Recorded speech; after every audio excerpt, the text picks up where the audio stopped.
Muy buenas tardes, amigos, muy buenas tardes en una edición especial del mes de julio, donde solo vamos a trabajar, donde solo vamos a hacer este programa, solo algunos lunes. Hoy vamos a hablar de la España mágica.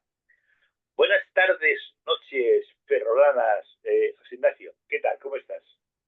Pues mira, como tú dices en esta, no puedo estar en mejor escenario, en Ferrol y Galicia, la Galicia mágica. Ah, qué bueno. Bueno, ¿qué ofrece? Bueno, antes de nada, bueno, déjame decirte, es el agradecimiento que yo suelo hacer siempre, cada vez que alguien me recomienda que hable con alguien, siempre me gusta.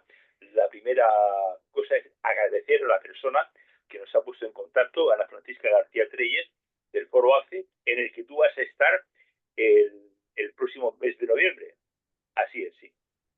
Correcto, sí, en el Congreso de Nerja. Ajá, Sí, sí, sí. Y bueno, la verdad que sí, que gracias a ella es un buen pegamento que nos ha unido, ¿eh? Ella así es. también es una mujer muy inteligente, muy inquieta y con muchas inquietudes mágicas y todo lo demás. Y con la conciencia y, en fin, es muy versátil. No, y aparte de eso es lo mejor de Ana Francisca, que es verdad lo que tú dices, pero yo sí diría una cosa, lo buena persona que es, A ver, a ver. ¿eh? Por A ver, encima no de puede- todo, por es que encima no de todo. podemos tener amigos. Es un lujo hoy en día. O sea, hay que rodearse de gente con luz. Eso Ajá, es un lujo, sí. muy bien. Mm. Bueno, ¿y cuánta luz hay ahora mismo en Galicia? Pues mira, primero está lloviendo, con lo cual para mí que soy del centro de la meseta en Toledo es una bendición.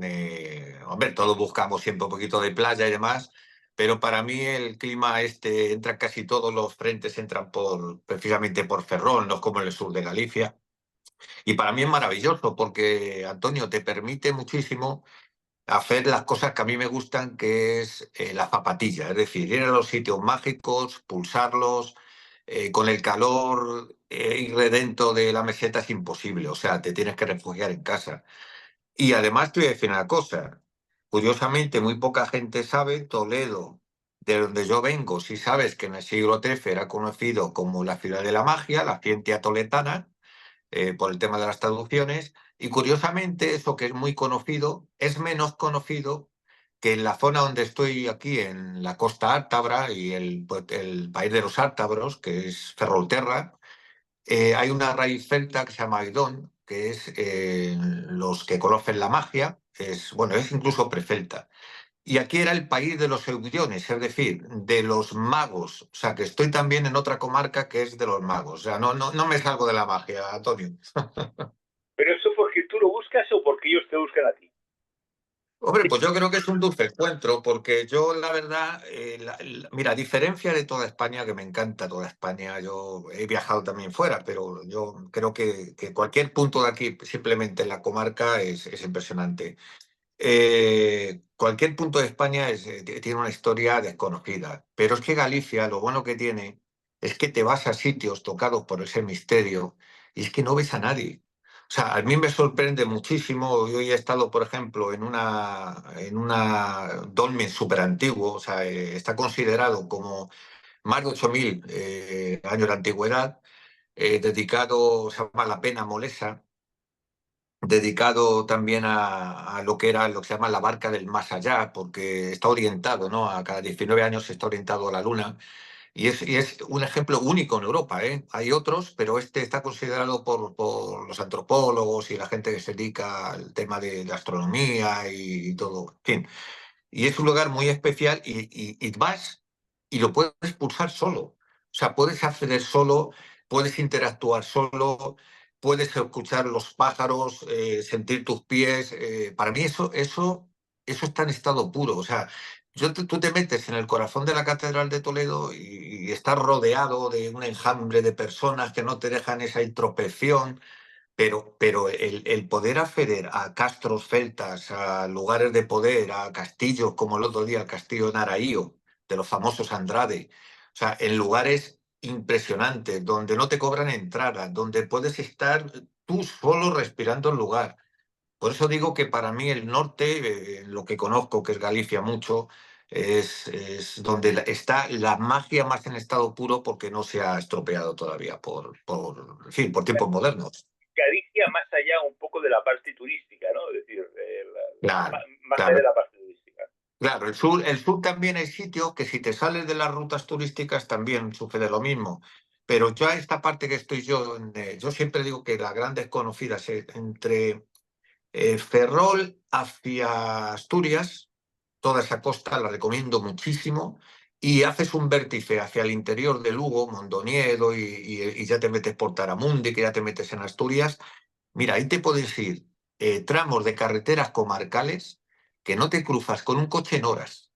Rodea una vegetación impresionante, donde a las afueras de Mondoñedo subes hacia la cueva del Rey Fintolo y te puedo asegurar, o sea, siempre hay niebla, o sea, media montaña y niebla. Tienes que ir con un cuidado impresionante porque no me extraña que Álvaro Cunqueiro retratara ese realismo mágico, porque es que esos son parte del paisaje, lo conocían muy bien. Y tú vas bajando y todavía te ves, Antonio, bajando al señor con su carro de bueyes, todavía hoy, en siglo XXI, te ves cuatro casas aisladas y dices, es que estoy en la Galicia decimonónica, estoy en los Pazos de Ulloa. Y claro, yo que me encantan las psicofonías, que me encanta el pararme en el románico a disfrutar muchísimo de esa abigarrada simbolismo de los lugares naturales. Es decir, es que entro en una iglesia románica y estoy completamente solo. Y eso para mí es una interacción que es un lujo en los tiempos que estamos viviendo, de verdad. Yo recomiendo mucho. José Ignacio, ¿realmente conocemos España en profundidad? Más allá de Benidorm, Marbella, Madrid, la Costa Brava, San Sebastián, bueno, Yo, yo creo que no. Y fíjate también, yo aquí tengo amigos, yo estuve en la Marina, en la Armada, tengo compañeros oficiales, yo no continué, ellos sí, y ellos viven aquí, y cuando no están navegando. Y yo les tengo que redescubrir sitios que lo tienen aquí a 13 kilómetros, a 30 kilómetros, a 20 kilómetros, no lo conocen. No hay una preocupación, por más que creamos, a lo mejor si se ponen de moda, pues determinados lugares, la Catedral de Santiago, obviamente, es un emblemático, pero fuera de los lugares eminentemente turísticos y conocidos, me sigue sorprendiendo la cantidad de patrimonio desconocido que está aquí, bueno, prácticamente tocando con la mano. Mira, el año pasado, para mi sencillo canal YouTube, Iñaki Misterio Conciencia, por ejemplo, pude historiar el tema, por ejemplo, ¿no? de un submarino en la costa Ártabra. Hubo mucha batalla submarina, del arma submarina, de la Segunda Guerra Mundial. Y en frente de la costa, en Obarqueiro, que es un pueblo con encanto, se hundió el submarino U-977. Hay una historia impresionante, sobrevivieron algunos que emparentaron con los lugareños, incluso hicieron vida y continuaron después de la guerra allí. Y tú sigues todo ese itinerario y te sorprende muchísimo, tanto historia contemporánea, como los soldados del arma submarina fueron enterrados en un cementerio que estaba prácticamente en Coruña. Yo seguí incluso las tumbas. En fin, te vas sorprendiendo que no solamente son historias celtas ni de la protohistoria, es que, o sea, para el que le apasione incluso la Segunda Guerra Mundial, hubo una batalla de espías impresionante, que es poco conocida, que se dio también en Coruña, por el tema del Wolframio, estaciones de radio ocultas, etcétera. O sea, es que tiene todos los elementos para que yo digo, es que todos los años encuentro 20 o 30 historias que desconocía absolutamente. Y no exagero, ¿eh? pues entonces tú ahora te lo estás trasgozando, ¿no? Que es trabajar gozando, ¿no? Sí, y además transgozando te voy a decir, porque mira, hoy mismo el familiar, te pongo un ejemplo, aparte de la pena molesa, lo que pasa es que luego me ha caído lluvia y como está muy cerquita de Ferrol, me he ido al cementerio de Serantes. Serantes está muy cerca de Ferrol. Y ahí está enterrado ni más ni menos, bueno, es tío abuelo de mi mujer, también lo tengo que decir, Torrente Ballester, Gonzalo Torrente Ballester, el de los gozos y las sombras, el gran... claro, tú oyes, tú pulsas el paisaje de Serantes Y en la época de Torrente, Ferrol era una ciudad muy racionalista, entraba, pues siempre por los puertos ha entrado mucho tema de la masonería, de la ilustración, todos los cambios, en fin. Y Ferrol era una ciudad muy abierta, pero luego te ibas a 10 kilómetros, que era donde él vivía, y es la Galicia que podías pulsar en el siglo XVII-XVIII, y él mismo lo refleja. Yo sé mucho por historias familiares que a él los famosos contos de la leira, es decir, en la cocina, mientras la leña se cocinaba, de aparecidos, de la Santa Compañía. Él estaba muy influenciado y lo refleja mucho en su obra. Hoy he ido no solamente, Antonio, a darle un homenaje a la tumba, nunca había ido, no solamente por ser familiar de mi mujer, sino porque la admiro como escritor, por una cosa muy particular. Todavía no he escuchado las grabaciones, porque entre las curiosidades que tiene Gonzalo Torrente de Ballester es que él fue precursor de algo que en España, en 1950 y algo, él usaba un magnetófono para dictarse sus libros y sus apuntes, y él hablaba que en ese magnetófono él oía voces. Él no las llamaba psicofonías, pero prácticamente describía el tema, el fenómeno de las voces sin rostro. Y él llegó a decir en alguna obra suya que hay de sus memorias, él decía, con la saxocarronería gallega, ¿no?, que le caracterizaba, que los espíritus viven en la aguja de su magnetófono. Es un tremendo, súper inteligente. Y he grabado allí, he grabado con él, y luego pues intentaré escuchar y a ver si encima le he dicho, oye, nadie mejor que tú, que entendió perfectamente que el realismo mágico no está en contradicción con el racionalismo, o sea, prácticamente tú lo armonizabas, nadie mejor que tu voz es característica para intentar dar un mensaje. Y luego he descubierto que allí había... eh, Fíjate tú, en un pequeño cementerio de nada, personajes singulares como la primera, en 1975, la primera inventora española, una personalidad súper desconocida, que inventó prácticamente el EVOC, o sea, lo que es un libro electrónico antes de que se conociera. Y bueno, luego una triste historia también, que es que allí yacen los cuerpos insepultos de los marineros, los pocos marinos oficiales que quedaron a favor de la República y que fueron ajusticiados en el 36 y precisamente se entierran en ese cementerio. Porque, a ver, por dar otra nota histórica, una curiosidad histórica, no consejos políticos. Yo siempre, igual que hablo de alemanes, hablo de... Es historia, es historia. A la entrada, el puerto de Ferrol siempre fue muy protegido porque, por la característica, entra la Bocana y tiene dos castillos enfrentados, Castillo de Palma, Castillo de San Felipe. En el de Palma, por cierto, estuvo encerrado Tejero. Bueno, pues era imposible, nadie pudo entrar porque era vital, era el puerto que prácticamente preservaba la soberanía española que residía mucho en la flota. Y en el Castillo San Felipe fue donde los marineros oficiales, los marinos oficiales, los pocos que quedaron a favor de la República, se recluían antes de ser ajusticiados. El abuelo de mi mujer, que era capitán de corbeta, tuvo la suerte de que era familiar de Torrente Ballester e intercedió para que le conmutaran la pena, sí. Y se salvó. Y se salvó. Oye, realmente yo creo que para conocer, tú alguna vez llegarás a conocer España en profundidad al 100%, no, ¿verdad? Es materialmente imposible, ¿no? Porque en un ratito que llevamos hablando, has hablado de la leche de historias en Galicia, pero me imagino que te vas, no sé, a Santander, por ejemplo, y te encuentras también historias por el estilo, ¿no? Claro, es que al final es lo que me fascina de esta tierra nuestra. Si es que es el depósito, esa tierra del Jardín de las Hespérides, era el depósito, era el Finisterrae. O sea, la península era el lugar donde acababa el mundo. Era un compost de un montón de civilizaciones que todavía no sabemos en origen. Seguramente, date cuenta que los griegos, los romanos, tenían una forma peculiar de narrar la historia, más patriarcal, más...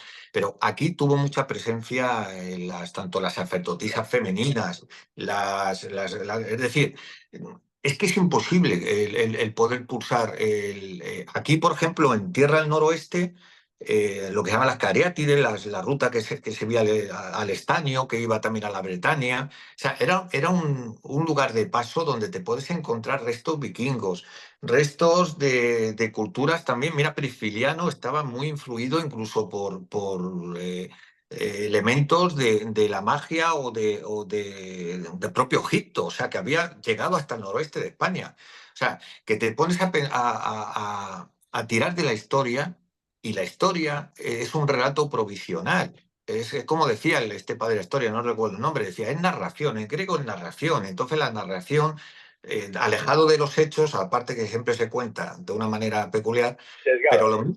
claro, pero yo, por ejemplo, lo que tú dices, me circunscribo a un área donde cada año, Antonio, redescubro, y no es cuestión baladí, 20, 30 historias apasionantes de todas las épocas. Imagínate lo que tiene que haber en un Santander, en una Asturias. Es que empiezas a parcelar lo que es la península ibérica y yo es que en todos los lados me quedo alucinado porque digo, es imposible, o sea, no te tienes que ir a buscar la tierra de los mayas, que está muy bien, ni a buscar grandes civilizaciones. Si es que España, nuestra piel de toro, es un gran enigma. Casi todo está aquí, ¿no? Casi todo está aquí. Casi todo está aquí, ¿no? Porque lo del dolmen que has hablado ahora mismo realmente es algo espectacular, ¿no? Es decir, porque hay esa cultura, ¿no? Creo que Sí, son celtas, ¿no? sí. Los dólmenes, ¿no? Sí, sí, bueno, eso incluso en Neolítico, es mucho antes. Lo que pasa es que luego los celtas lo utilizaban para enterrar, lo llaman un poco como la barca de los príncipes, además tenía forma de barca, son 5 piedras que soportan una mayor, con forma de barca, orientada a la luna, y precisamente era para los viajes al más alén, al más allá. O sea, se enterraba un personaje principal y lo que se hacía precisamente que a través de esa barca iba directamente al más allá. Entonces, ese tipo de creencias están aquí. Es que te podría contar historias que uno descubre aquí Oye, de esas. cuéntame una cosa que me ha sorprendido ahora lo que has dicho, ¿no? Porque yo siempre había reconocido lo de la barca que se utiliza mucho en Egipto, pero no sabía que en otras culturas también se hacía, ¿no? Es decir, con lo cual, ¿tú crees que existe una simbiosis natural que hace que todas las culturas más o menos funcionen a un nivel similar en este campo? Sí, yo creo que sí. Yo creo que si te pones a rastrear la historia de las grandes civilizaciones y la evolución, y quizás te voy a decir una cosa, quizás tengo que tirar de teorías un poco más modernas y atrevidas. Porque claro, ¿cómo estaban en contacto esas culturas? Pues seguramente a lo mejor incluso las técnicas de navegación estaban más desarrolladas de lo que nosotros pensamos, porque hoy se sabe que en la época de Tartesos, que pensaban que venían de los cananeos, venían, por ejemplo, a comerciar aquí, y resulta que Características. ahora, claro, pero que ahora, muy recientemente, se sabe que ya estaban muy desarrolladas las técnicas de navegación y también nosotros íbamos para allá. O sea, cuidado con, es decir, la historia se está ocurriendo continuamente. Entonces, ¿qué sabemos? Se habla también, por ejemplo, de que como un almirante chino, que también creo que por ahí hay algún libro también muy, muy atrevido, ¿no? Que habla de cómo pasaba ya el canal de Suez o utilizaba vías marítimas y había un incipiente comercio muy desconocido. Las rutas también de los, ¿cómo se llaman estos? Había unas expediciones de Provenza, Languedoc, que eran judíos, que también comerciaban y utilizaban unas rutas ya precursores de las vías marítimas o de las vías de comunicación. O sea, es que al final yo creo que sabemos de la historia muy poquito, muy poquito. Y entonces, claro, iba a echar mano en la teoría de Rudolf Steiner, acuérdate, los campos morfogenéticos, este hombre que hablaba de que cómo realmente determinados animales que no están en contacto es curioso, porque aprenden es prueba-error y aprenden de una manera como si formaran parte de un campo de conciencia único, que es una de las especulaciones que tenemos con el ser humano, que normalmente cuando nosotros pensamos que somos individuales o independientes de una conciencia uno, y no es así. Y seguramente estamos reportando energía e información a ese campo histórico de la materia que se preserva en algún lado porque así lo dicen los físicos, ¿no? Dicen, no se pierde la vida, la energía, la información, no se pierde. Lo puedes llamar como quieras. Fred Alan Wolf lo llama campo unificado, el otro, en fin, cada uno que le ponga la etiqueta que quiera. Pero es cierto que parece que hay una evolución de la conciencia global de la cual somos no personajes independientes, sino personajes subsidiarios de esa conciencia. De hecho, la conciencia dicen que a lo mejor no es una propiedad emergente nuestra, o sea, de nuestro cuerpo, de nuestro sistema, sino que puede estar en algún lado no local y hay incluso premio Nobel como Eder que decía que las neuronas necesariamente son neurotransmisores y están en contacto con algo que es no local, que está fuera de nosotros, ¿sí? Porque si no, no se entendería la evolución de la conciencia. Es decir, que aparte de lo que conocemos y no conocemos de la historia, creo que hay un gran enigma que para mí es el mayor de todos y es el que más me ocupa y me preocupa, que es el enigma de la dinámica de la conciencia. No sabemos nada de la conciencia. Más allá, o sea, no sabemos nada en profundidad, te refieres, ¿no? Porque hay eh, pequeños detalles donde muchas personas hablan un poco de ese tema, pero posiblemente no en profundidad, ¿no? O se habla hasta donde se sabe, ¿no? Sí, porque es que al final, vamos a ver, eh, yo, por ejemplo, el tema le he tocado antes de la voz, no por ir dando un... Uy, me ha desaparecido él. No, no, ya. Por ir dando un registro de tal. Yo el tema, cuando me hablaban de las psicofonías, que antes las he referido, que es un campo que a mí me apasiona mucho, yo a mí no me atraen las psicofonías, Antonio, como algo que de lo parapsicológico, fenoménico, fenomenológico, la gente no sabe ni la diferencia. Eso seguramente tenga una explicación que tenga que ver en nuestra psique, en cosas que, errores de apreciación. A mí lo que me interesa es las psicofonías desde una perspectiva filosófico-trascendente, ligado al enigma de la conciencia, cosa que es muy desconocida, que no es ni Jürgenson, ni Raudive, ni el descubrimiento de los aparatos de registro cuando sobrevienen o cuando nacen las psicofonías. Realmente, Giordano Bruno, Cornelio Agripa, la teurgia, la teopeya, los sacerdotes egipcios, comunicaban y te describen cómo inteligencias creativas utilizan las interacciones con el aire para comunicarse a través de estautas parlantes o de un medium físico, o los oráculos de Dodona, como las hojas, cuando de alguna manera el sonido de las hojas la persona sabía interpretar, es decir, recibían mensajes de esa inteligencia que llamaban eso una inteligencia creativa. Entonces, eso es lo que a mí me ocupa. Y he tenido la suerte, no sé si estás al corriente, de que el único experimento que se hizo en España, que se hizo en la Universidad de Vigo, con publicación científica en la revista Neuroanthology, una revista especializada en el campo de la neurociencia y la física cuántica, eh, era un programa, un proyecto de investigación relacionado con las psicofonías, con la transcomunicación, auspiciado desde Yale, con los mejores físicos cuánticos, con los mejores ingenieros, todos extranjeros, o sea, los grandes, o sea, una gran reputación cada uno en su campo. Y este señor que tienes enfrente fue uno de los operadores más protagonistas, porque estuve 2 años yendo allí, y en condiciones de extremo control se demostraba cómo había algo que interactuaba y que respondía a las preguntas y que los científicos no encontraban. Primero sabían que no era error, porque estaba todo controlado, pero no encontraban explicación a cómo eso podía suceder en un ambiente controlado. Con lo cual nos metemos en un rango para mí muy importante. O sea que ya no son errores de apreciación, ya no es que un estímulo vago, ya sabes que tu mente pues fabrica pues una respuesta aproximada que puede ser que incluso te estés engañando a ti mismo, ¿no? Así funciona nuestro sistema de recompensa. O sea, para mí las psicofonías llevo muchísimos años y los tengo que etiquetar como algo que además ofrece la ventaja de que es algo palpable, que se puede pesar, medir. Hoy se sabe, mira, hoy se sabe, gracias a los estudios de un fonético forense que se llama Daniel Goulart. Este hombre era un perito judicial para los juzgados de Bolonia y para el FBI. Y este hombre era muy interesante porque no tenía una información previa. A él le pagaron por su capacitación profesional. Y pusieron en una base de datos grabaciones de personas cuando estaban en vida con sus comunicaciones a través de las psicofonías.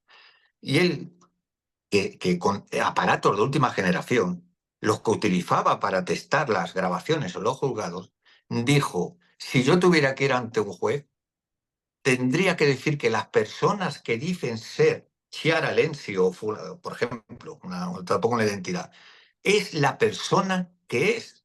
¿Cómo es posible? Porque la voz es una señal biométrica, es como la huella dactilar. O sea, mi mente no puede impostar la voz tuya, Antonio. Tu voz es tuya y es tu huella dactilar. Si tú, Dios no lo quiera, pero hubieras, hoy tenemos tu voz grabada, falleces y dentro de 20 años una voz que se graba en un contexto y dice, soy Antonio y sigo viviendo. Y viene un perito forense, no cualquiera, un perito forense, con aparatos de última generación y con una ciencia que es una prueba pericial, y dice, es que es Antonio, es que es la voz de Antonio, es que nos mete en un rango filosófico muy importante, Antonio. Pues la España mágica está siendo una sorpresa, José Ignacio. La verdad es que está siendo una sorpresa porque está dando una disertación auténticamente acojonante a todos los niveles, ¿no? Es decir, con lo cual es auténticamente maravilloso. La España mágica. ¿Cuántos, en ese libro que has escrito de la España mágica, bueno, cuántos libros tienes escritos? Porque tienes un mogollón, ¿no? Bueno, y paré, tengo encargados 2 o 3, pero ya paré. Paré porque es que no me da tiempo, porque yo no es que escribo libros. O sea, yo escribo libros de compromiso, Antonio. Libros que yo crea que tengo algo que aportar. Porque para escribir libros que podía estar publicando constantemente, pues refritos no me sé parasitar a mí mismo, no. Intento siempre que me suponga un reto. Bueno, ahora estoy con uno, que es Itinerarios Sefardíes, pero he escrito 9. Y entre ellos, pues bueno, pues es que todos son hijos, no voy a decir. Pero en esa España mágica, ¿sabes lo que me gustó? Me gustó, y es lo que invito a todo el mundo, a que hay muchas Españas mágicas y todas son muy respetables y muy respetuosas. Yo no voy a tirar el trabajo de nadie, pero yo iba a los sitios, Antonio. Por ejemplo, te pongo un ejemplo. Cuando hablaba de la figura del demonio, no solamente tiraba de hemeroteca, me iba a archivo, recopilaba, que es lo que hace cualquier escritor, sino que me enteraba de que aquí, en Galicia, en el Corpiño, es un lugar donde hoy, en pleno siglo XXI, se pasea una reliquia y un sacerdote sigue sacando demonios y van gente incluso de Andorra, de Portugal, de toda Galicia. Cerca, en San Campio, hay igual otra romería que se dedica a eso. El padre Fortea, que está en la diócesis de Alcalá, que es más conocido, ya es un teólogo con un refinamiento intelectual, ya es un teólogo preparado. Entonces yo me iba a todos los lugares a entrevistarme con ellos y a que me contaran y a pulsar el lugar. Obviamente aprendes mucho. Aprendes por ejemplo, te cuento, en el interior del Corpiño, que es un lugar donde todavía se realizan pequeños exorcismos, el padre Donsón me estaba contando, le estaba entrevistando, se estaban apagando las luces, además de película, y de la sacristía salía un matrimonio con un niño de unos 12 años, y él muy discretamente me dijo, este niño que ves que viene por detrás mío, tiene un demonio muy potente y llevo ya 3 exorcismos con él. Cuando el niño pasó a mi lado, un niño adolescente, me miró a los ojos, a mí se me cayó el siglo XII. O sea, yo no sé qué tal. Lo que trato de hacer entender que nos esté escuchando es que no es lo mismo leerlo que vivirlo y experienciarlo. Es la Ajá. manera. Claro, pero yo me di cuenta, por ejemplo, el tema del demonio, tanto con el padre Fortea como con el padre Donsón y con el padre José del Rial, de la Ermita Rial. Yo les dije, cuidado, según la teología cristiana, quien posesiona es con permiso de Dios, son otros ángeles caídos. No obstante, ustedes me están hablando de que quien posesiona a otra persona son espíritus de fallecidos, con lo cual no es teología de la Iglesia. O sea, descubrí incluso retos que le confrontaba, y el padre Fortea, como teólogo, me lo reconocía. Me dijo, sí, evidentemente, Iñaki, tienes toda la razón. De hecho, estoy haciendo unas consultas en el Vaticano porque esa es mi realidad. Mi realidad es que muchas veces son espíritus de personas que han trascendido, que han pasado al otro lado, pero que no se niegan a evolucionar y están muy apegados a la materia y molestan, como si parasitaran a los vivos. Sí, Entonces, ese tipo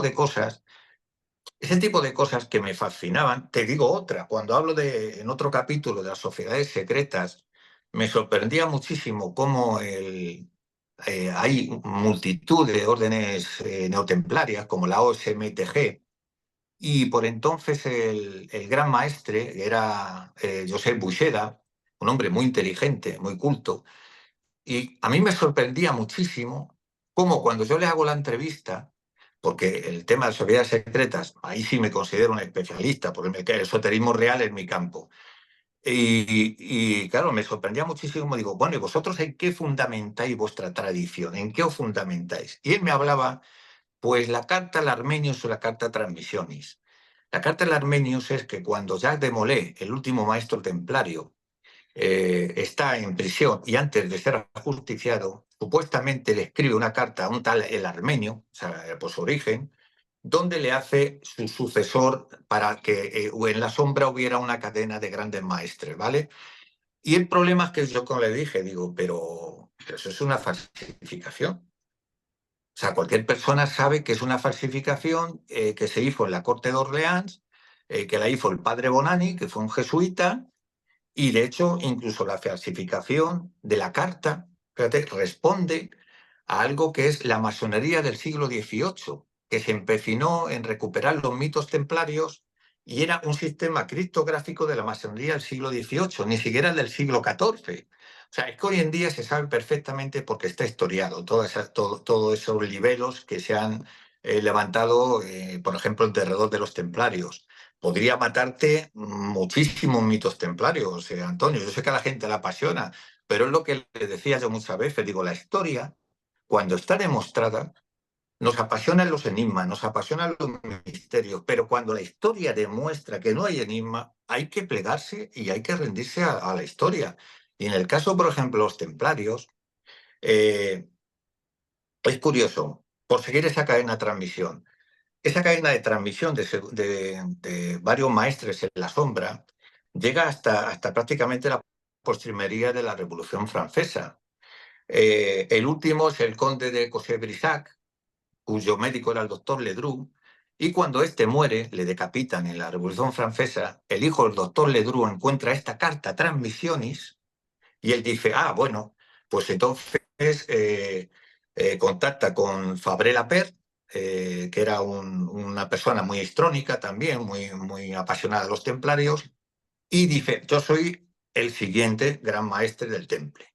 Y hay una historia apasionante porque hacen una misa por Jacques de Molay, hacen sacar supuestas reliquias templarias y eso está historiado de que es una falsificación, se sabe hasta los ropavejeros, o sea, ni siquiera en reliquias templarias, y el famoso Fabre Palaper, que es el último gran maestre moderno de las órdenes neotemplarias, este escribe hasta un libro que se llama El Leviticón, donde él dice que Jesús había sido iniciado en los misterios de Osiris, bueno, en fin, y delega a España a un personaje que es Guillermo Grau, que llega a Cataluña y le hace el gran maestre, por eso la escuela neotemplaria se radica mucho en Cataluña.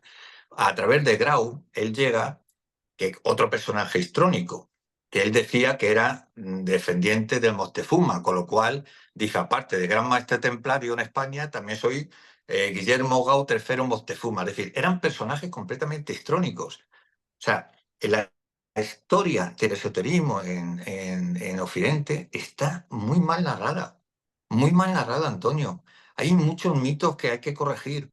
O sea, porque la gente no sabe, no tiene cultura esotérica y piensa que lo que se llama esoterismo es el esoterismo.com, que es el tributario de la New Age, de la naturfilosofía, del ocultismo, que es de hace 4 días, que nació por contraposición al materialismo. O sea, no tiene nada que ver. El esoterismo es un adjetivo del siglo II-III, del contexto alejandrino, un sustantivo de 1800 y pico, es decir, de 4 días, y realmente hace alusión en origen a algo que sí existió, que era la ciencia del ser. Una ciencia que se perdió cuando llegan los griegos y que hay una cadena de transmisión de unos conocimientos muy avanzados, esa escuela sí era a la que yo me suscribo y a la que yo considero el verdadero esoterismo. Pero la gente lo confunde porque no hay cultura esotérica. La gente piensa que cultura esotérica es esta mezcolanza que hay hoy en día en torno a muchas disciplinas, ¿no? Claro, y por supuesto me imagino que algunos programas televisivos o bien algunas películas de Hollywood, pues evidentemente darán una visión distorsionada de la película esta. Claro, mira, yo soy masón. O sea, como no me importa tal, soy maestro masón, estoy en sueños. Para que la gente entienda en sueños es que no hago vida activa. Yo mi etapa en masonería, he estado en diferentes escuelas, en Kabbalah, en masonería, en otras que son inconfesables. Yo he pulsado todo. Porque me interesa, cuando me interesa algo, me profundizo en lo que hago. No cambio otra cosa, no lo hago de manera superficial. Y me doy cuenta que, por ejemplo, cuando el famoso Código Da Vinci y todas estas películas tenían un efecto hipnotizador, porque la gente vive en una sociedad de entretenimiento absoluta. O sea, una sociedad donde uno coge píldoras y hoy soy masón, mañana teósofo, pasado no sé qué, porque vivimos en una frustración y en una desconexión con el espíritu impresionante. Y por ahí viene esa inquietud, ¿no? Pues curiosamente, cuando el fenómeno de los códigos Da Vinci, que fue un fenómeno literario, luego película, mucha gente llamaba a puertas de entrar en la masonería.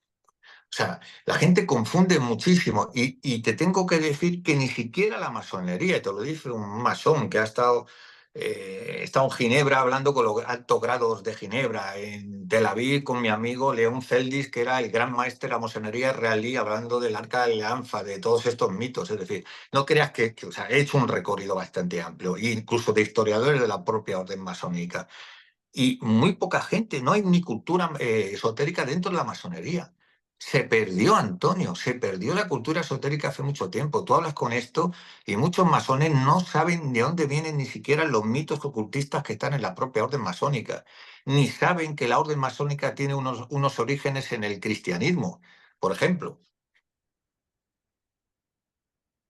Sí, perdona que estaba mirando ahora mismo el Facebook para ver si había alguna pregunta, porque las personas imagino que están ahora mismo diciendo, hostia, me está rompiendo lo de esquema, Ignacio. Está diciendo, me Pero, está rompiendo lo de esquema.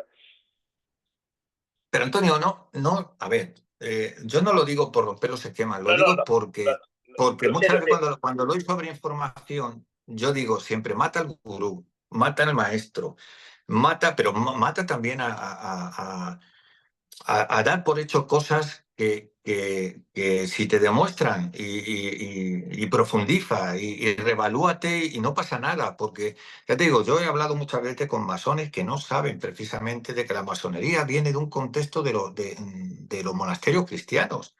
Eso está historiado. O sea, viene con la reforma isalgense, se hubo de incorporar mano de obra laica a los monasterios. Los monjes sabían los secretos del oficio constructor, gracias a quién? A Beda el Venerable, que era el padre de la historia de Inglaterra, que escribió un libro muy importante que se llamaba De Templo Salomonis Liber. Y él recoge una especie de cabalá, incorpora elementos sobre el simbolismo del Templo Salomón y lo traslada al tema del oficio de constructor. Entonces, en los monasterios están muy acostumbrados a esa exégesis, a una especie de cabalá cristiana.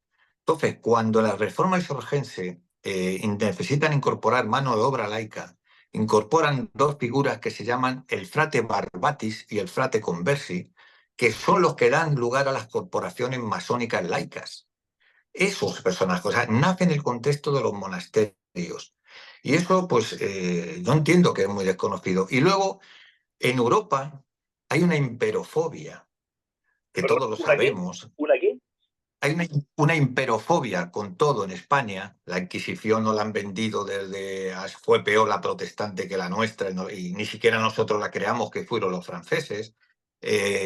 La conquista de América no fue conquista, que fue un poco, de alguna manera, influido por la Escuela de Salamanca. Fue otro tipo, no fue la conquista anglosajona, ¿no? Que eso sí que era colonialismo. Esto era otra cosa.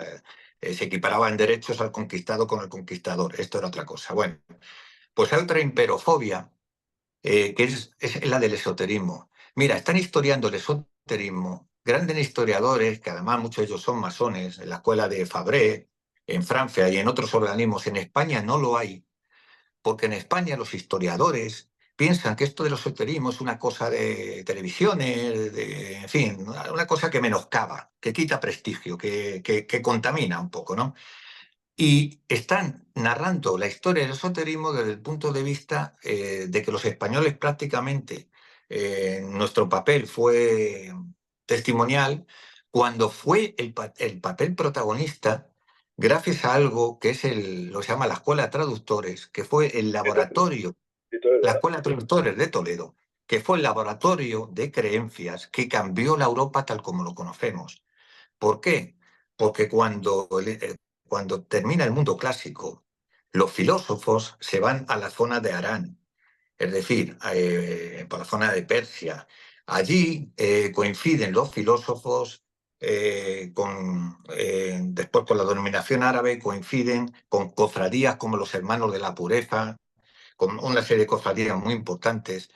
Hay un compost, se incorpora a la tradición árabe, se incorporan elementos de Persia, elementos de la astronomía hindú, elementos de la antigua herencia alejandrina, y todos esos conocimientos, esos libros desconocidos de astronomía, o sea, no había divorcio entre el conocimiento científico y no científico. Era una cosmovisión única de la realidad en esos libros, no había diferencia. Y gracias a las traducciones que se hicieron en Toledo por judíos, en fin, que utilizaban el árabe, que traducían para la occidentalidad, que además hacían comentarios, porque muchos de ellos eran grandes astrónomos, eran grandes astrólogos, eran grandes científicos. Bueno, gracias a ello cambió toda la cultura europea. Y entre ellos, yo muchas veces digo, nosotros pensamos, cuando he hablado antes de la ciencia del ser, pensamos que la infancia de la humanidad pues deberían estar en pañales en cuanto a conocimiento. Y en cambio no conocemos nada. Mira, hay expediciones de Pensilvania, de la Universidad de Pensilvania, la Universidad de Yale, que recopilaron tablillas babilónicas de más de 3000 y pico años de antigüedad, donde se demuestra un conocimiento exhaustivo de cómo calcular la cuadratura del círculo, el grado de inclinación de una pirámide, es decir, una geometría muy avanzada, no solamente el conocimiento de la elíptica, del recorrido del Sol, de la astronomía, no. O sea, eso, gracias a las traducciones, se crea una geometría que se llama geometría Fabrorum, que es gracias a eso por lo que existe la masonería en Europa. Y eso se hace en España. Y ese conocimientos tan avanzados, yo muchas veces cuando digo la verdadera ciencia del ser se transmitía en la infancia de la humanidad bajo las prerrogativas del silencio y el secreto. En muchos textos te ponen, no solamente, la transmisión era oral y bajo un control moral. Y en muchos textos te pone a pie de página, como a pie de página, al iniciado harás saber. Es decir, que era un sacrilegio escribir determinadas cosas, porque había que transmitirlas bajo un estricto control oral de maestro a iniciado. Y eso es la verdadera esoterismo y la verdadera ciencia del ser. Bueno, hemos empezado hablando de la España mágica y has terminado hablando de esoterismo y de la escuela de traductores. O sea, esto es mágico, ¿no? Esto se puede decir que sí que es magia, ¿no? Esta es magia. Oye, y la conferencia que vas a ver en Nerja en noviembre, creo que son los días, a ver un momento que lo mire, que lo tengo por ahí anotado. Son 16 y 17 de noviembre. Sí, ¿Sobre qué va a y voy a versar? hablar, sí, sí, y voy a hablar un poco de todo esto, de poner blanco sobre negro, porque hoy en día también está muy en boga el tema de la geopolítica, las conspiraciones, todo es conspiración, todo es geopolítica, y ha salido también como determinados personajes muy populares que empiezan a hablar de esoterismo en relación a la geopolítica y dicen, yo he oído auténticas barbaridades. Pero sí es cierto que, por ejemplo, dentro del esoterismo, por ponerte un ejemplo, política y religión es todo. Es todo. O sea, política, economía, religión. Y te pongo, por ejemplo, el contexto masónico. O sea, lo que hemos dicho antes. El por qué se excomulgan los masones en Europa no tiene que ver simplemente por un tema religioso. Tiene que ver porque los masones escoceses que estaban refugiados en el continente eran católicos y estaban enfrentados a los masones protestantes. Y entonces el caballero Ramsay, que era el prefector de Jacobo, católico, le dice al cardenal Corsini, oye, y a su tío el Papa, Clemente, tienes que comulgar a estos protestantes. Y le dice el Papa, yo no quiero más líos políticos con el mundo anglicano, con lo cual excomulga toda la masonería.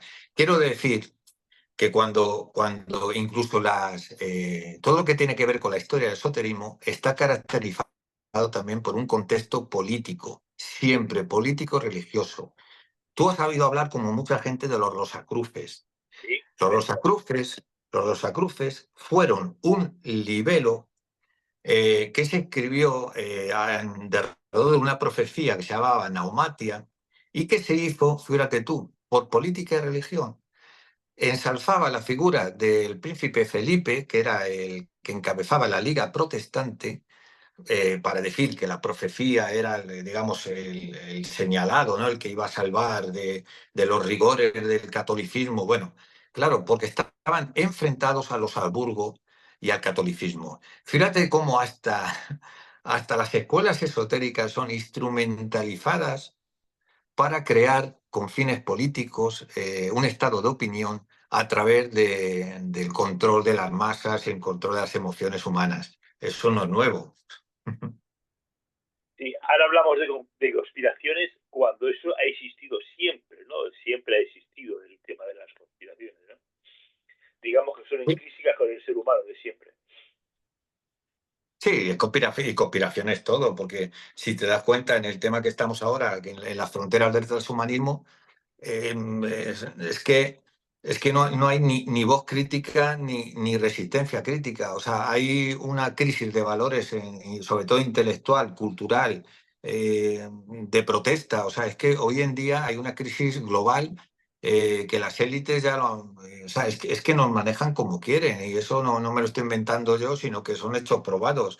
Entonces, claro, en una cultura como esta del entretenimiento, la gente que piensa que el transhumanismo que dice que, no va que en la iniciativa 2045 que nos va a hacer inmortales, que va a virtualizar la vida humana y la va a volcar a una máquina y ya no va a existir la enfermedad, eso no tiene nada que ver con algo que se va a democratizar y que va a ser para el bien de la humanidad. Normalmente siempre muchos de estos adelantos, y todos lo sabemos, hoy en día convivimos con muchos adelantos en Occidente y en África, por ejemplo, se muere un niño por una vacuna. Y estamos conviviendo en una misma realidad, estrato de realidad, vamos, o sea, que no, o sea, que ese horizonte que nos venden tan... Lo peor que veo es que quieren matar algo que es imposible que quiten del ser humano, que es Coincidencia, nuestro ¿no? sentido de trascendencia y de espiritualidad. O sea, eso nadie lo está contemplando y ese es el gran debate filosófico. El ser humano, por lo que sea, siempre tiene una preocupación por la gran pregunta que es de dónde venimos, qué somos, hacia dónde Siempre, vamos. siempre. Y, Y y, eso no nos lo y, van a quitar. y le falta una, que cuál es mi misión de vida. Eso es, eso es. Pero que no nos la impongan, ¿eh? Sí, sí. Que nos la imponen muchas veces, ¿no? No la imponen, no. Pasa es que muchas veces estamos, como tú dices, tan entretenidos que evidentemente no nos percatamos de este tipo de cuestiones, ¿no? Sí, luego el pensamiento abstracto. Es que date cuenta que hoy, por ejemplo, mira la cultura de redes o la cultura tal. Está demostrado que hay gente que, por ejemplo, tú das una búsqueda y en menos de 10 segundos, si no te satisface, te vas. O sea, es que no hay un pensamiento crítico, no actúa el neocortes. Estamos empezando a devaluar la capacidad humana y a sobrevalorar o a delegar mucho de nuestro poder en los demás. intrínseco en los aparatos y la tecnología ganadera. Somos tecnócratas. Somos tecnócratas. Y eso nos está haciendo el poder que siempre ha caracterizado al ser humano, que es el poder este de la imaginación, el poder de la inventiva, el poder de la reflexión. Pero ahora mismo es que estamos en incluso estamos en un poco, si te das cuenta, hablamos hay muchos paralelismos con la caída del Imperio Romano, Antonio, de hecho se está estudiando en Estados Unidos y en otras y por eso muchas empresas están en empresas, o sea, de número, de cifra, y están integrando personas que vienen del mundo de las humanidades, filósofos y tal, porque no entienden en este periodo de tránsito, están intentando buscar respuestas para anticiparse a un futuro que no sabemos dónde nos está llevando. Bueno, y con lo que tú dices antes, con esa llamada, bien llamada o mal llamada inteligencia artificial, evidentemente ya lo que es el pensamiento del ser humano prácticamente desaparece, ¿no? Sí, de hecho, claro, a ver. Mira, hubo un cabalista, Azulay, que en el siglo XVIII, este venía del materialismo. Este era un judío racionalista, pero se acercó a la Kabbalah, él era judío, e intentó entrar en el misticismo y como tenía esa formación también científica, no es que se convirtiera en un profeta, sino que con muchos elementos en la mano tenía más elementos para anticipar el futuro. Y él ya anticipaba todo esto, el transhumanismo, cuando no existía. Él decía que, claro, date cuenta que el conocimiento, que el progreso, que en esa ciencia del ser que hemos comentado antes, que siempre iba en un control moral, que se daba de maestro iniciado, no se le daba a cualquiera. O sea, el tema del conocimiento era una cosa muy seria, no se podía transmitir a cualquiera, ¿no? Y él hablaba de que, claro, habíamos convertido la ciencia, la habíamos subordinado a la industria y la industria estaba subordinada al dinero. Con lo cual él decía, entre el materialismo y que todo lo hemos supeditado al utilitarismo, esto va a llegar un momento en que vamos a ser meras máquinas, de que vamos a perder nuestras capacidades reflexivas. ¿Por qué?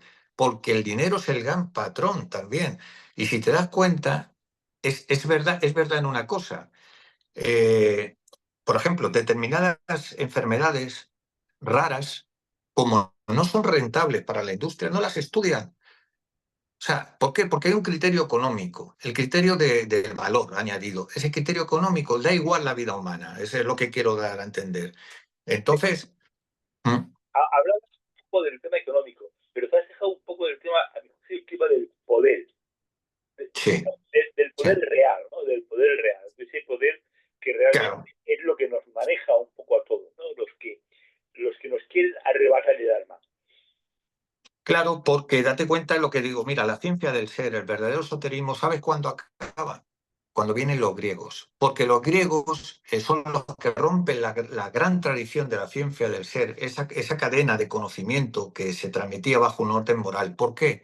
Porque los griegos confunden el poder, el ejercicio del poder con el conocimiento. Y piensan que hay que democratizar el conocimiento. Pero claro, el conocimiento fuera de un orden moral da lugar a que un tirano utilice los adelantos, por ejemplo, no para el bienestar digamos, de la masa, sino para mantener su propio ejercicio del poder.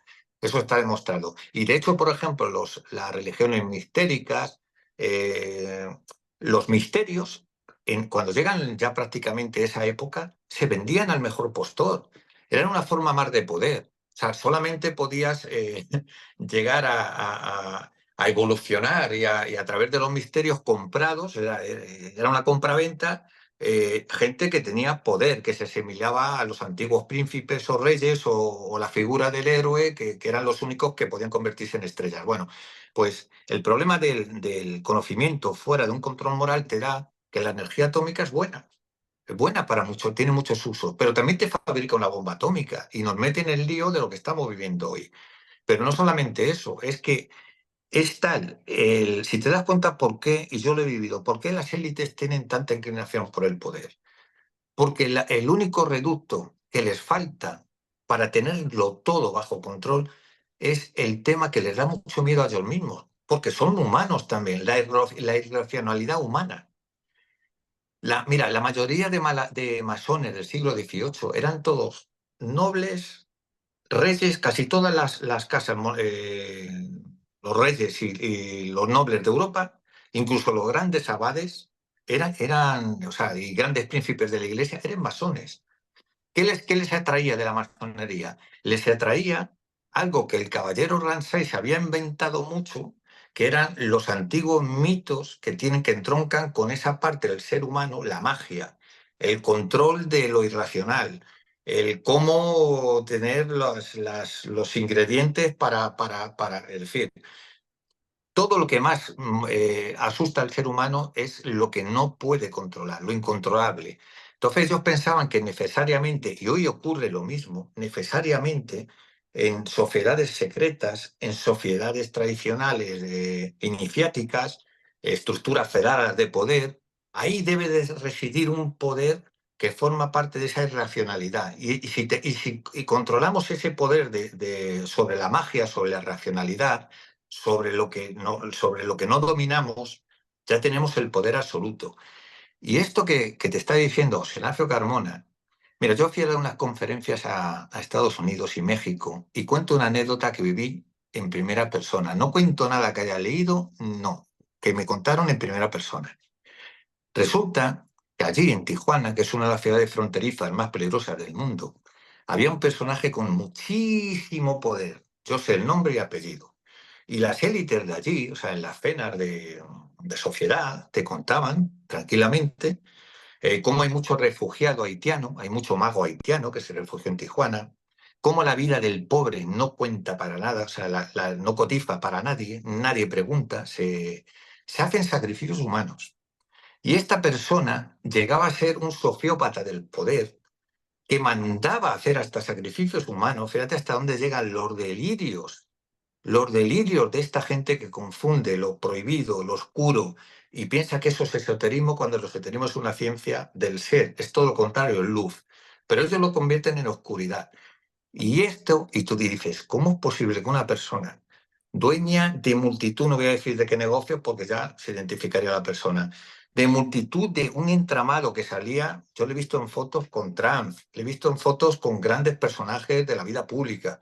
Yo digo, ¿hay necesidad de que este hombre, que lo tiene todo en la vida, llegue a perder el respeto de la vida humana, que es el valor más sagrado? No les importa nada, Antonio.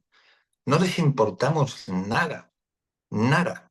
Y cuando se dice que hay una luz, una batalla de la luz y la oscuridad, no está subiendo arriba. Lo que es arriba de alguna manera se refleja aquí abajo. Y tenemos una responsabilidad. Yo cuando hablo de la ciencia del ser, está presente en todas las escuelas. Una de ellas es la Cábala. Mira, la Cábala, por ejemplo, es una biohermenéutica, es tradición, se llama recibir una enseñanza no oculta, pero el que la recibe no se llama receptor, se llama recibido. ¿Por qué este matiz? Porque recibido es aquel que tiene una coherencia de corazón, una ética activa, o sea, que ese conocimiento secreto, ese conocimiento de esa biohermenéutica que supone la Cábala, lo revierte para mejorarse a sí mismo, pero para mejorar el mundo que le rodea. La ética es el metabolismo del alma. Mecubal es recibido. ¿Por qué? Porque en los palacios superiores, es decir, donde está Dios, donde están los seres superiores, ahí no les vas a engañar a ellos. Ellos te dan un poder, el poder del conocimiento, a las personas que son limpias de corazón, que esto es muy importante. Y este matiz es muy importante. O sea, a personas que son verdaderos guerreros de la luz, que van a poner la luz en circulación y en conocimiento de los demás. Eso es muy importante, es un matiz que se nos olvida. Ignacio, has hablado en reiteradas ocasiones de la ciencia del ser. Yo te invito en septiembre o en octubre, pues a que hagamos un monográfico de la ciencia, hablando de la ciencia del ser exclusivamente. Me parece muy bien porque hemos hablado bastantes cosas, pero quiero también que la gente sepa Sí, que esa creo, creo, cosmovisión, creo, creo, creo que podemos hacer un espacio dedicado a lo que sí, es a la ciencia sí, del ser, cosa que sí, me porque parece, se refleja en todo, ¿eh? o sea, en los templos egipcios, por ejemplo, se refleja un conocimiento exhaustivo de que cada una de las instancias está en relación a un órgano humano, o sea, conocían perfectamente la inteligencia de cada órgano humano.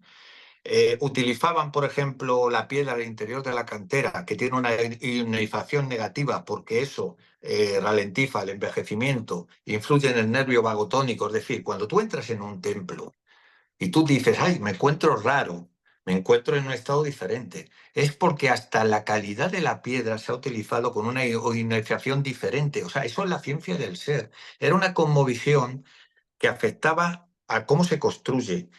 Date cuenta que Imhotep, y ya termino, Imhotep en Egipto No, era no sigas, filósofo, médico. no sigas hablando que te invito mañana, macho. No sigas hablando que te invito mañana. Si quieres, por favor, concluye y ya te mandaré días libres, bueno, están casi todos, para septiembre, porque es una edición especial que estamos haciendo en julio, solo los lunes nada más, para, bueno, pues y ya en septiembre, que ya iniciamos la actividad normal, pues te diré días para que puedas escoger y estar con nosotros. Muy bien. Y, Tiva, este espacio, Ania, os habéis incorporado más tarde. Si lo deseáis, podéis ver la conversación completa en el canal de YouTube de Antonio Te Responde. Es decir, lo podéis ver en Antonio Te Responde porque francamente es sumamente recomendable y yo la voy a ver para verla más en para oírla más en profundidad. Si para concluir, José Ignacio, por favor, di lo que ibas a decir de lo que estabas hablando ahora mismo. Pues mira, iba a decir que en esa cosmovisión que hemos hablado antes, de ese conocimiento que viene y de las escuelas traductores, esos libros tan, donde la ciencia no estaba, o sea, era un conocimiento, una cosmovisión única. Por ejemplo, en el antiguo Egipto, los pastoforos, los sacerdotes, sacaban los 6 libros de la vida con un conocimiento muy activo no solamente de la medicina, sino de la iatromedicina, es decir, de la medicina en relación a los astros, de la Astrología. botánica, es decir, tenían un conocimiento tan exhaustivo que no era, nada se podía cometer de una manera parcial. Todo era una cosmovisión única. Y de hecho, y para terminar, tú te metes en Dendera, en ese zodiaco de Dendera, y hay una cosa que se llama a 90 grados, la onda Ra. Tú sabes que estamos afectados por ondas extragalácticas, o sea, no somos indiferentes a nada, por las mareas, etc. Eso hasta lo conocían. Y entonces, en esa onda Ra, es una onda sanadora. ¿Por qué? Porque la célula sana vibra a 27 megahercios. Cuando tú te pones debajo de esa onda Ra, que está hecha adrede, la célula se pone en derredor de los 27 megahercios. Fíjate si tenían un conocimiento incluso del grado de inclinación, de orientación, de celular, a nivel celular. A mí me parece apasionante. Eso es la ciencia del ser. Es cierto, es cierto. Aquí tenemos la famosa Cleopatra, creo que era astróloga. Antes la astrología es impresionante, era muy potente. Bueno, sigue siendo potente, pero ahora se ha devaluado un poquito. Querido Sí. José Ignacio, que pases un verano sensacional, un mes de julio y agosto. ¿Cuándo te vuelves a Toledo? Pues al final de julio. Final de julio, porque intento exprimir todos los misterios, como te he dicho, ya te iré contando, es que Galicia da para mucho, mucho. O sea, todavía me quedan 20 días de 20 incursiones en lugares mágicos. Bueno, pues yo disfrutaré a tope cuando te daré un abrazo en Nerja el día 17 y 18 de noviembre. Y mientras tanto, en el foro ACE, aquí está, 6 17, perdón. Eh, Mientras tanto, te mando un abrazo virtual. Bueno, pues muchas gracias, Antonio, por darme la oportunidad. Ha sido un placer. Este primer encuentro que sea No, el preámbulo de muchos más. habrá muchos más seguro. Espero que te hayas sentido cómodo y que Sí, haya sí, sí. sido. Muchas gracias. Bueno, chicos, hasta el lunes de la semana que viene. Muchas gracias. Chao.